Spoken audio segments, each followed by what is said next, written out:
Chapter 13కి వచ్చామండి. The Trinity and the triangles అని అనే చాప్టర్కి వచ్చాం మనం. ఇది మనం the divine Trinity. Divine Trinity అంటే మనం ఏంటంటే సృష్టి స్థితి లయ కారకుల్ని ట్రినిటీగా చెప్తున్నాం. డివైన్ ట్రినిటీ అని అది నెక్స్ట్ మనం చదువుతాం. ఇవాళ మీకు అర్థమైంది కదా, అంటే ఏ విధంగా అదంతా మొదట్లో ఎలా ఉండేది, తర్వాత ఎలా మార్పులు చెందేది, ఆ ఆ యుగము ఆ రే యొక్క ప్రభావంతో, అంటే ఫిఫ్త్ రూట్ రేస్కి వచ్చేసరికల్లా రీజనింగ్ అవన్నీ ఎక్కువయ్యాయని, తర్వాత రూట్ రేస్ యొక్క ప్రభావం సెరిమోనియల్కి ఉందంటున్నారు.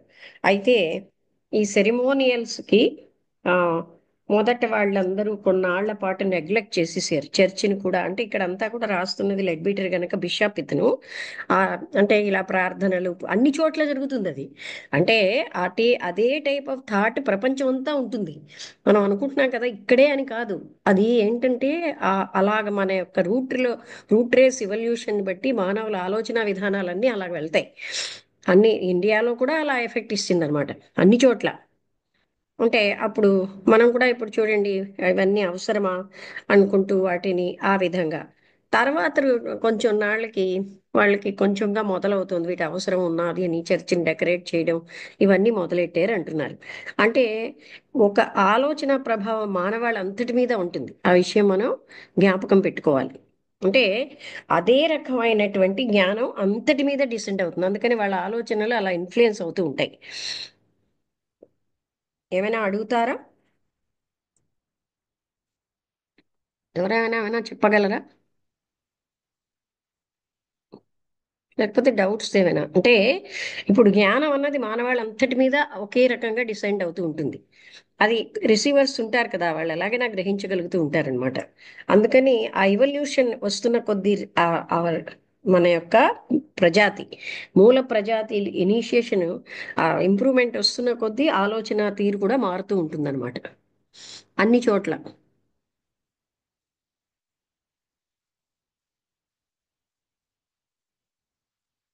ఎవరైనా ఏమైనా నాయుడు గారు ఏమైనా డౌట్స్ అడుగుతారా? వినబడలేదా చాలాసేపు?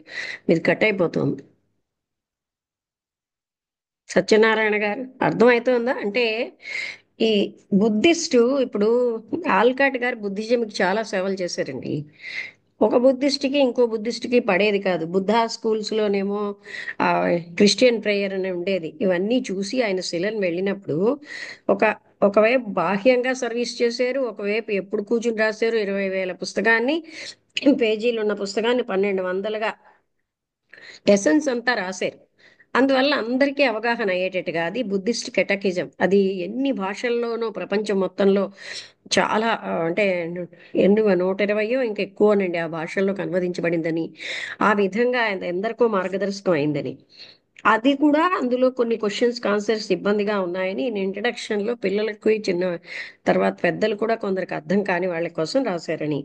ఆ బుద్ధిస్ట్ కెటకిజంలో అంటే ఇప్పుడు వీళ్ళు బర్మా వాళ్ళు బుద్ధుడిని దైవంగా పూజలు చేస్తారు. అయితే సిలన్లోని అది ఇండియన్ ఇన్ఫ్లుయెన్స్ ఎక్కువ ఉండడం వల్ల అక్కడ జ్ఞానానికి ప్రాముఖ్యం ఇస్తున్నారు అని అన్నారు. సిరియా, సిలను ఇలాంటి వాటిల్లో ఆ విధంగా. అంటే తర్వాత సెరిమోనియల్స్ వచ్చాయని, ఆ సెరిమోనియల్స్ కూడా మళ్ళీ దాన్ని కాదనడం, జ్ఞానం అది ఎక్కువగా ఇంటెలిజెన్స్ పెరగడం దాంతో తర్వాత మళ్ళీ సెరిమోనియల్స్ ప్రాముఖ్యత వస్తుందని ఇలా చెప్తున్నారు.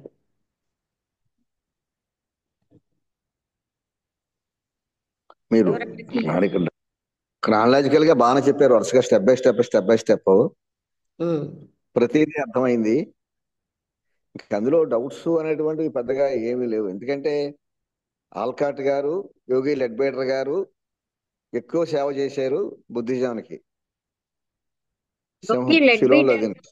కెటక్లిజం కి ఇంట్రడక్షన్ మరి కొంచెం ఎక్కువ రాశారు. అసలు రాసింది కెటక్లిజం అన్నది ఆల్కాట్ గారు. ఉమ్, ఆల్కాట్ గారు ఆల్కాట్ గారు చేసినంత సేవ ఎవరు చేయలేదండి అక్కడ. ఆ చేయలేదు. అక్కడికి వెళ్ళి ఆ శ్రీలను వెళ్ళి బుద్ధా స్కూల్స్ లో బుద్ధా ప్రేయర్ ఉండాలి. బుద్ధ ఉమ్, ఆ, బుద్ధిస్ట్ ఫ్లాగ్ ఒకటి డిజైన్ చేశారు. అది గవర్నమెంట్ నుంచి ఉమ్, ఫైట్ చేశారు. బుద్ధ స్కూల్లో కూడా బాప్టిజం స్వీకరించాలని ఉండేది. అలా స్వీకరించడానికి అవసరం లేదని ఆయన గవర్నమెంట్ నుంచి తీసుకొచ్చారు. ఇలా చాలా చేశారు ఆయన. అదే. ఉమ్, బాగానే వరుసగానే అర్థమైందండి మీరు చెప్పిందంతానే, కానీ డౌట్స్ కంటూ ఏముంది, చెప్పింది వినడం, ఓకే. తెలుసుకోవడం తప్ప జ్ఞానం అంతే. అదే ఎక్కడైనా అర్థం కాకపోయినవైనా నాయుడు గారు, రమణ గారు, మీకు అర్థమైందా? భార్గవి గారు. అర్థమైందమ్మా. అంటే ఈ ఈ సబ్జెక్ట్ కి రిలేటెడ్ కాదో నాకు తెలియదు. ఒక నాకు ఒక డౌట్ ఉంది, అది అడిగి తెలుసుకోవాలనిపించింది ఈ అడగండి, సందర్భంలో అడగండి. అంటే ఇప్పుడు బుద్ధిజము అంటే ఈ అవతారాల్లో ఒక అవతారం అని, మరొకరేమో అది కాదు అని, అంటే ఇలాంటి డిఫరెన్స్ ఎందుకమ్మా వచ్చింది అని. అంటే ఇక్కడ చెప్పిన దాంట్లో బుద్ధుడు చాలా హయ్యెస్ట్ స్టేజ్కి వెళ్ళాడు. ఎయిత్ ఇనిషియేషన్ ఆ, వరకు వెళ్ళారు. అంటే అతను చాలా అడ్వాన్స్డ్ అయిపోయారు అనమాట. అందులో కేవలం అదే ఇచ్చారు బుద్ధిజంలో. ఇప్పుడు మాస్టర్స్ అందరూ సిక్స్త్ ఇనిషియేషన్ దగ్గర ఉంటే బుద్ధుడు ఎయిత్ ఇనిషియేషన్కి వెళ్ళిపోయాడు. ఇంకొక మ్మ్. ఇనిషియేషన్ బాకీ ఉందన్నట్టుగా ఆ టేబుల్లో ఉంది. అవతారం అనేది అని కాదనలేం కదా, అవతార పురుషుల కంటే ఉన్నత స్థాయికి వెళ్ళిపోయినట్టుగా ఉన్నది కదా. అర్థమైందా? అవునమ్మా. ఆ అమ్మా. ఉమ్. అంటే ఇక్కడ వీళ్ళ దీని ప్రకారం అంత హైయెస్ట్ స్టేజ్కి వెళ్ళాడు ఆయన. మ్మ్. అంటే వీళ్ళది వేరే అని కాదు కదా, అంటే ఇక్కడ అవతారం అలా మాట్లాడట్లేదు కానీ ఆయన అంత హైయెస్ట్ స్టేజ్కి వెళ్ళాడని. బుద్ధ మాస్టర్స్ సిక్స్త్ ఇనిషియేషన్ ఉంటే ఆయన ఎయిత్ ఇనిషియేషన్ తీసుకెళ్ళిపోయారు. ఆ, అంటే కొందరు ఉమ్. అవునమ్మా. అందుకే బుద్ధ అని చాలా హైయెస్ట్ ప్లేస్ లో పెడతారు అనమాట. అమ్మా ఆహా, ఇంకా నైన్త్ ఇనిషియేషన్ తర్వాత కూడా ఉండొచ్చా అమ్మా? అంటే అది ఆ తర్వాత తెలుస్తుంది మనకి. ఇప్పటికి తెలిసిన దాంట్లో అది హైయెస్ట్ అని ఉంది. ఓకే అమ్మా, ఓకే అమ్మా. వెళ్తే కదా తెలుస్తుంది ఎవరైనా ఆ స్టేజ్కి. అదే అదే అదే అదే అమ్మా. యాక్చువల్గా బుద్ధుడు ఎన్నో సంవత్సరాల క్రిందటే ఇదంతా ఆయన వైరాగ్యం అవన్నిటితోటి చాలా గొప్ప గొప్ప విషయాలు చెప్పాడు కదా. అందుకే ధర్మాలు అవునమ్మా. అతన్ని పూజిస్తున్నారంటే అతను తీసుకునే స్థితి కంటే దాటిపోయి వెళ్ళిపోయాడు. అయినా మా గౌరవార్థం ఆయనకు అన్ని ఆఫర్ చేస్తున్నాం అని చెప్తారు. అవునమ్మా.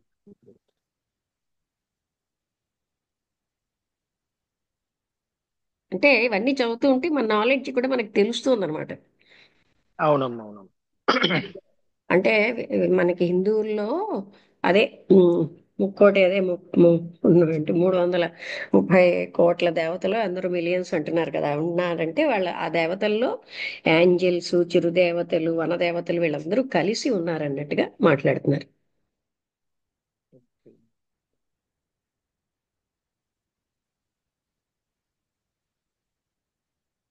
అంటే మన కృతజ్ఞత, మనం కూడా ఇప్పుడు సూర్యుడి కృతజ్ఞత, ఎంత సూర్యుడి వల్ల మనం అందరం జీవిస్తున్నాం. ఈ చెట్ల వల్ల మనకేమో, అందుకే ఆ చెట్లని కూడా మనం పూజించడం.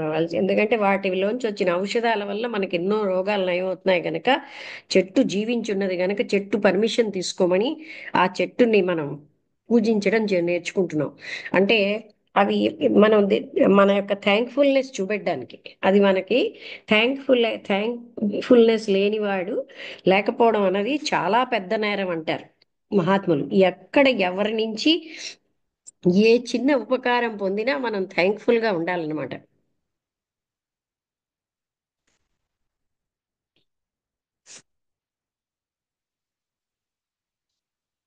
అయితే మీ ఎవరికి అబ్జెక్షన్ లేదు కదా? 7:30కి పెట్టుకుందాం. వాళ్ళు నేను ట్రై చేశానండి చాలా. రికార్డింగ్ ఆపేస్తాను. అంటే చాలా రకాలుగా అడిగాను అనమాట.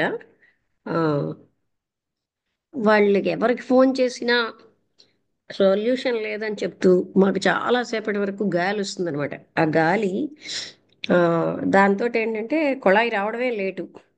ఇంకా మరి ఆ టెన్షన్ ఇవన్నీ ఎందుకు అసలు పైకి రావడానికే ఇవాళ 25 దాటిపోయింది. 7:25 అయితే నేను క్లాస్ 7:15కి ఏం మొదలెడతాను, ఇంకా పైన పని ఉంటుంది. వీటి వల్ల క్లాస్ 7:30కి మొదలెడదామని నిర్ణయించుకున్నాను. ఓకే అండి, అందరికీ నమస్కారం. క్లాస్ ముగించి అయినా ఇంకేమైనా డౌట్స్ మాట్లాడతారా ఎవరైనా? అర్థమైంది. ముగించేస్తున్నా అయితేను. నాయుడు గారు ఏమైనా అంటారు, మాట్లాడతారా? లేదమ్మా లేదమ్మా. ఓకే. ఓకే, ఒకసారి మళ్ళీ ముగించేస్తున్నా. రికార్డ్